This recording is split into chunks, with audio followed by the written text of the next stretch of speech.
Kadang-kadang aku rasa hidup ini penuh bayang-bayang. Bayangan ketakutan, bayangan kesedihan, bayangan masa lalu yang tidak pernah mahu hilang.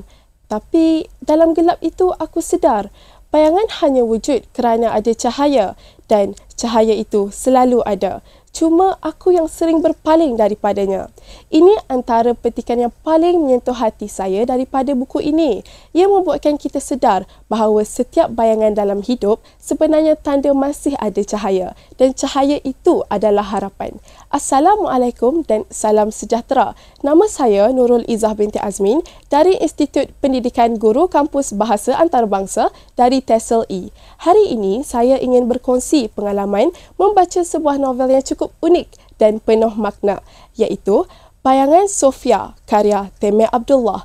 Novel ini membawa kita menyelami kisah Sofia, seorang gadis yang hidupnya dibayangi persoalan misteri, kehilangan dan pencarian jati diri. Apa yang menjadikan buku ini istimewa ialah cara penulisan menggabungkan unsur realiti, emosi dan spiritual sehingga membuatkan kita sendiri terasa berada dalam dunia Sofia.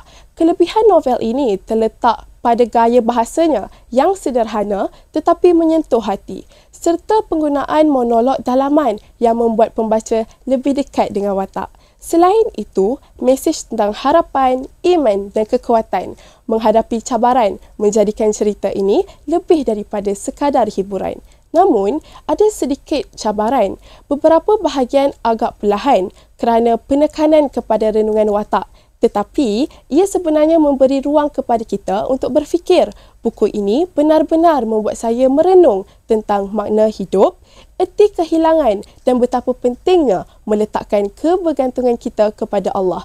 Ia sesuai untuk pembaca remaja dan dewasa yang mencari bacaan penuh emosi, misteri tetapi penuh dengan syarat dan nilai kemanusiaan. Sangat saya cadangkan untuk anda membaca dan menghayatinya. Siapa tahu, mungkin anda juga akan menemui bayangan diri anda dalam kisah Sofia. Sekian, terima kasih.